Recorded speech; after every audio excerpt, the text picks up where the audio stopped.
Yo, what's really going on?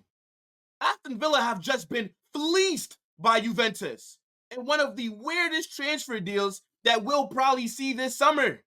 If you guys don't know, Douglas Luiz has joined Juventus.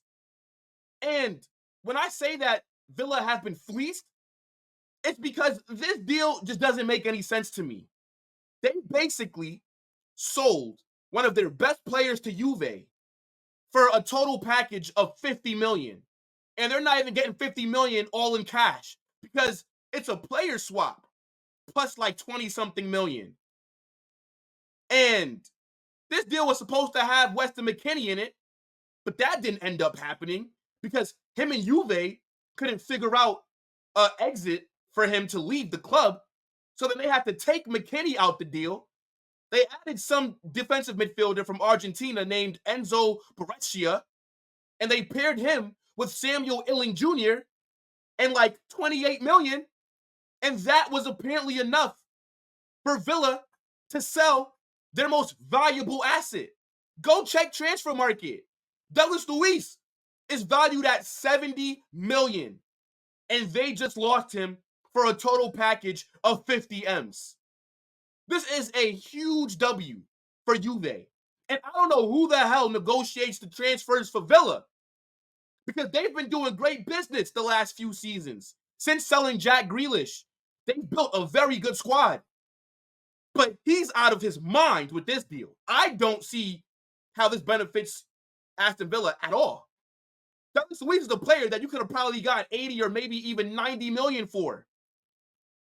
And you lost him for this. Now, I need you guys to get in the comment section and let me know what you think about this transfer because I'm confused as fuck. I'm not going to lie to you guys. And maybe some of your comments will make me think differently. But just seeing how this deal has played out, Villa have taken a massive L here. You make Champions League and you're going to be selling one of your best players for peanuts and two players that are not proven, but they do have some kind of potential. But we'll talk about that in a second. Look, let's talk about how Douglas Luiz is going to impact Juve because, as I said, this is a fantastic deal for the Italian side. I think Douglas Luiz immediately walks into that starting 11 and he makes them much better. He is a very good player. He's good on the ball. He can pass. He can slow down the game as well. And he's also really solid defensively. He can sit back and play that holding midfielder role. And he was one of the better midfielders in the Premier League. And we all know the Prem is much faster, more physical. So imagine what he'll do in Serie A, in Italy, in a much slower league when he's going to have more time on the ball. And it looks like Juve are in for a big summer because they've just brought in Thiago Motta, right? We all saw what he did at Bologna, got them into a Champions League place, was playing some great football. And they're being linked to a bunch of other players to strengthen their squad. So Juve could be a very exciting team to watch next season. And we all know that Serie A right now, it seems like Inter Milan are just the heavy favorites to win it next season. And I think Juve are definitely going to be in the title race. And they're going to try and bring that title back to the Allianz. Or Turin. That's where they are, right? Because I think the Allianz is their arena, unless they change the name. So, yeah, big W for them. That midfield has definitely gotten stronger. It just sucks that Paul Pogba suspended because a midfield with Douglas Luiz and Paul Pogba in it, I think they would cook. Now, we got to still see what happens with Pogba's appeal for his suspension that happened like earlier this season. But, yeah, man, look, huge W for Juve here. And I am going to be looking forward to see how Douglas Luiz plays in that league and in this Thiago Motta progressive possession-based attacking style of football. I think Juve are going to be one of those teams that are in the title race because when I was growing up, when I first started watching this sport, it was Juve who were dominating Italy. I saw them in 2 Champions League finals. Yes, they lost to Barcelona, then they lost to Real Madrid. But point is, they were the best Italian side. And they've kind of fallen off since then. But I think they're trending in the right direction. And Thiago Motta is going to have a lot of pressure on him to win trophies this season because they just sacked Allegri after he won a trophy. Like a few days later, he was out of there. So, yeah, Mata, let's see what he's going to do, and let's see how he's going to be able to handle the pressure. But what I'm seeing so far from Juve and from the rumors that I'm hearing and what I'm seeing them get linked to in terms of certain profiles of players, they might be in for a very big summer. Huge W for Juve. I think that they just robbed the bank. They've just stole candy from a baby because that's what Aston Villa are. How the hell do you lose your most valuable player after qualifying for Champions League for peanuts? Now, as I said, this deal is weird because first was supposed to be Weston McKennie involved. Him and Juve, there was some issues there, and it looked like the deal was going to be in jeopardy. So they took out Weston McKennie, and now they paired Samuel Iling Jr. with this defensive midfielder that's from Argentina called Enzo Barrenechea. I think that's his name. Never heard of him a day in my life. Now, I have heard of Samuel Iling Jr., right? He is a player that I think a lot of people believe has a lot of potential. He plays on that left side of the attack, left midfielder, left wing, wherever you want to put him. He's fast as shit, but he's very raw. He's unproven, right? He hasn't tore it up in Italy. This Enzo Barrenechea guy, maybe you guys could get in the comment section and let me know how good of a player he is. Never heard of him until this deal has come through. But I don't see how these two players upgrade Villa starting 11 because to me, these two players seem like they'll come off the bench.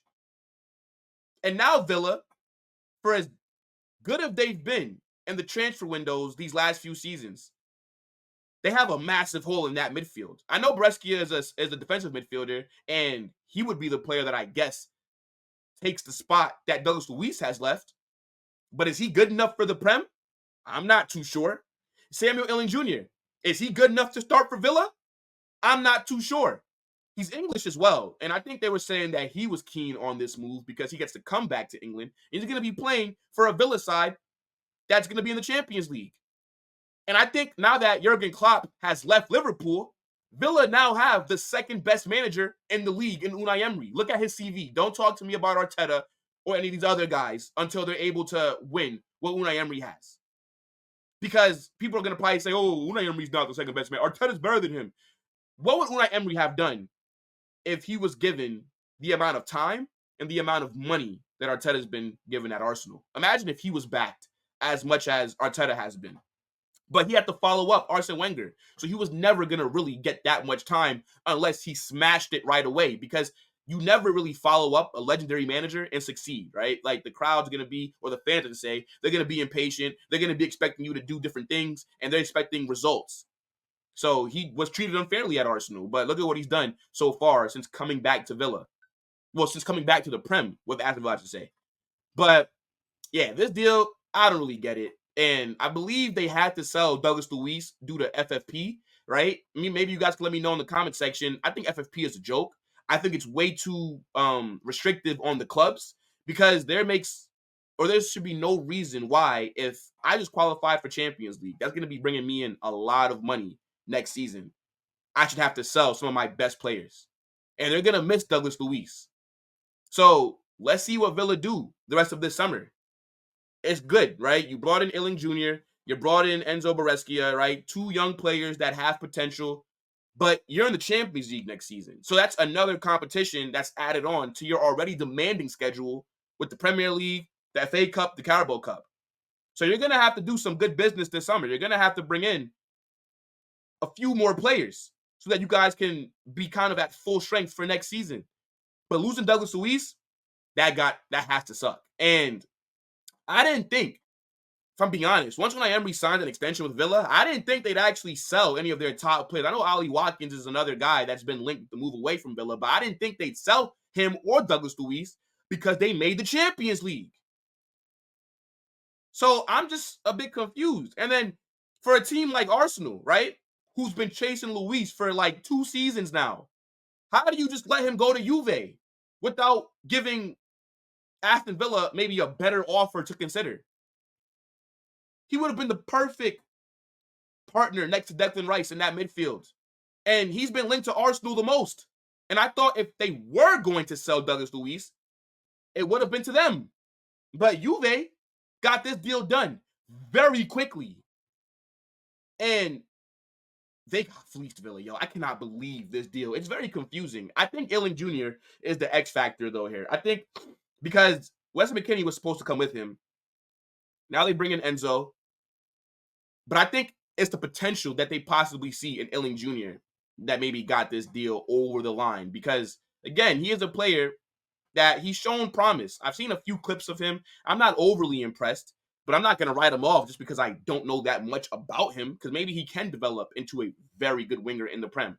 But how's he going to help them next season? He's going to have to come off the bench and learn. He's going to have to develop and be slowly embedded. Is he going to even be able to make it in the Premier League? Same thing could be said for this Barrenechea guy, right? And you just lost, again, your best midfielder for nothing.